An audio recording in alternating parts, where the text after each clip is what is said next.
Bonjour à toutes et à tous, bienvenue sur Éducative. Alors aujourd'hui, on va faire un exercice classique, l'étude du sens de variation d'une fonction type fonction quotient. On va en faire d'autres encore un peu plus évolués, mais là vraiment pour fixer les idées et connaître vraiment l'essentiel, c'est ce type d'exercice qu'il faut connaître, il est fondamental. Alors déjà, cette fonction-là, on vous demande de l'étudier. Vous pourriez très bien la construire à la calculatrice et avoir le sens de variation.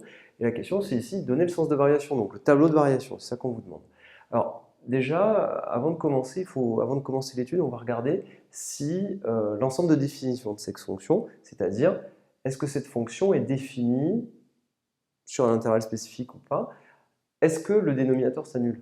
X carré plus 1 c'est positif, et vous ajoutez x carré c'est toujours positif ou nul. Le dénominateur sera toujours supérieur ou égal à 1, donc ne va jamais s'annuler. En conséquence, la fonction f, elle est définie sur R, x carré plus 1 ne s'annule pas, ce qui veut dire que le dénominateur ne s'annule pas, et donc la fonction ici, elle est définie sur R, donc pour tout x qui appartient à R, c'est ce qu'on écrira quand on travaillera avec cette fonction. Cette fonction, elle est dérivable. Elle est dérivable sur son ensemble de définitions. Ici, ça tombe bien, l'ensemble de définitions, c'est R. Si l'ensemble de définitions, ça avait été autre chose, on aurait écrit l'ensemble de définitions en question. Elle est dérivable sur son ensemble de définitions, comme c'est indiqué dans le cours, pour les fonctions type quotient. Pour les fonctions U sur V, les fonctions type U sur V sont définies et dérivables sur leur ensemble de définitions. Alors, f est de la forme U sur V, vous pouvez l'écrire comme ça. Quand vous écrivez f, vous écrivez U sur V. Si vous écrivez f de x, vous écrivez U de x sur V de x. Ici, on va spécifier U de x et V de x, puisqu'ici il y a des x de partout. U de x, c'est le numérateur, ça correspond à x. Et V de x, c'est le dénominateur, ça correspond à x carré plus 1. Je calcule les dérivées de chacune des fonctions. La dérivée de x, c'est 1. La dérivée de x carré, c'est 2x. Et la dérivée d'une constante, je vous rappelle que c'est 0. D'accord? Donc on écrit 2x plus 0, mais plus 0, on ne l'écrit pas. Je répète, la dérivée d'x carré, c'est 2x. La dérivée de 1, c'est 0. Maintenant, on va faire notre calcul. Donc on écrit soit x appartenant à R. On réécrit la formule, je vous donne le moyen mnémotechnique. Rappelez-vous, c'est sur v carré. V, vous le recopiez, v. Vous écrivez v u'. Comme la formule est un peu compliquée, ben, c'est un moins qu'il y a et pas un plus. Le plus, c'est pour le produit. Et après, vous inversez. Si là, il écrit vu', là, vous écrivez v'. Et vous avez la formule. Comme vous pouvez vous référer à ce qui est écrit au-dessus, ben, il n'y a plus qu'à tout recopier. Donc faites bien attention en recopiant, parce que si vous faites faux ici, tout est faux par la suite. Alors, v, on recopie, x carré plus 1 fois u', moins, v', je vérifie, fois u, qui est ici.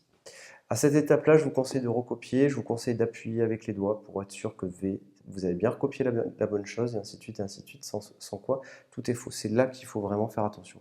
Maintenant, on va tout simplement développer le numérateur. Donc, x carré plus 1, je l'ai recopié, moins 2x fois x, donc moins 2x carré.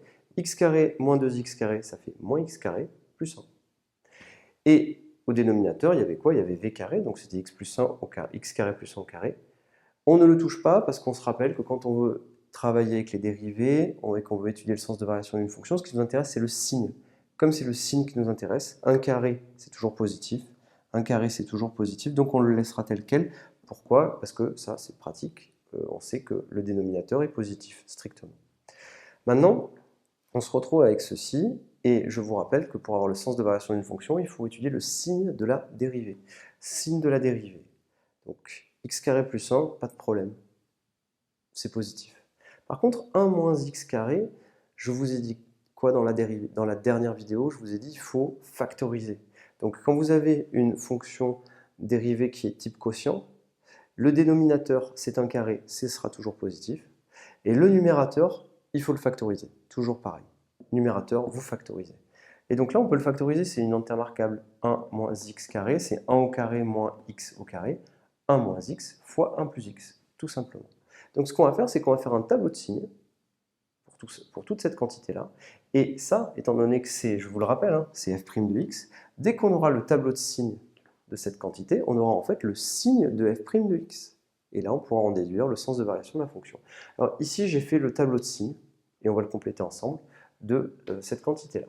Alors maintenant, on le fait vite. Je vous donne le moyen mnémotechnique le plus simple pour le faire, sans perdre trop de temps. 1 moins x, quand est-ce que ça s'annule? 1 moins x, ça s'annule quand x vaut 1. 1 moins 1, ça fait 0. Ce qu'on fait, c'est qu'ensuite on prend une valeur plus grande que 1. 1 moins x, je vous rappelle que c'est représenté graphiquement, c'est une fonction affine, donc c'est représenté par une droite. Donc quand vous avez la valeur ici, quand vous savez que pour x égale 1, ça s'annule, attention, hein, 1 moins x, c'est en réalité moins x plus 1. C'est en réalité moins 1 fois x plus 1. Ça, c'est le a, x plus b. Vous pouvez imaginer immédiatement que, donc vous pouvez prendre une valeur après, vous réfléchissez et ce que ça va donner. Si x vaut 4, 1 moins 4, c'est négatif. Donc vous mettez une valeur moins. Ou sinon, si vous avez immédiatement vu que vous aviez affaire à une fonction affine qui a un coefficient directeur qui est négatif, le coefficient directeur, c'est ce qui est devant le x, hein, c'est le moins 1. Eh bien, vous pouvez immédiatement conclure moins, et ensuite, ici, plus. Ou alors, vous pouvez tester un 1 moins 1, 0. Quand x vaut 4, 1 moins 4, ça fait moins 3, c'est négatif. Quand x vaut, par exemple, moins 1, 1 moins 1, ça fait plus 2, ça fait un nombre positif. Vous pouvez le faire comme ça aussi. 1 plus x, eh bien, 1 plus x, c'est une fonction affine, coefficient directeur positif. Elle s'annule pour x égale moins 1. Et maintenant, on peut tester. Vu qu'on a affaire à une droite, on a juste à regarder ce qui se passe d'un côté et de l'autre.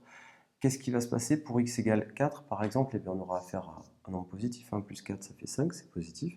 Et quand x est plus petit que moins 1, par exemple moins 2, 1 plus moins 2, eh bien, ça fait un nombre négatif. Maintenant, on a juste à regarder le signe de x carré plus 1 au carré. On a regardé le signe de cette quantité, de celle-ci, on regarde le signe de celle-ci. Elle ne s'annule jamais, hein, puisque x carré peut valoir 0 quand x vaut 0, mais sinon x carré est toujours strictement positif, donc cette fonction-là est toujours strictement positive. Maintenant, on va regarder ce qu'il en est pour cette quantité-là. Alors, il suffit qu'il y en ait un des deux qui soit nul pour que le quotient soit nul. Donc ici, je vais écrire 0. Et 0 pour x égale moins 1. Quand je remplace x par moins 1, ça annule ceci et tout est nul. Quand x vaut 1, ça annule ceci et tout est nul. Et maintenant, j'applique la règle des signes. Plus, moins, plus, ça me donne un moins. Plus, ça me donne un plus. Et moins, plus, ça me donne un moins. Maintenant, on va regarder quel est le sens de variation de cette fonction et on va conclure. Alors, je vais effacer le tableau et vous donner immédiatement la suite et la réponse pour le tableau de signes qui est là. On va revenir sur notre exercice et on va donc maintenant tracer le tableau de variation. Donc j'ai effacé ce qui précédait.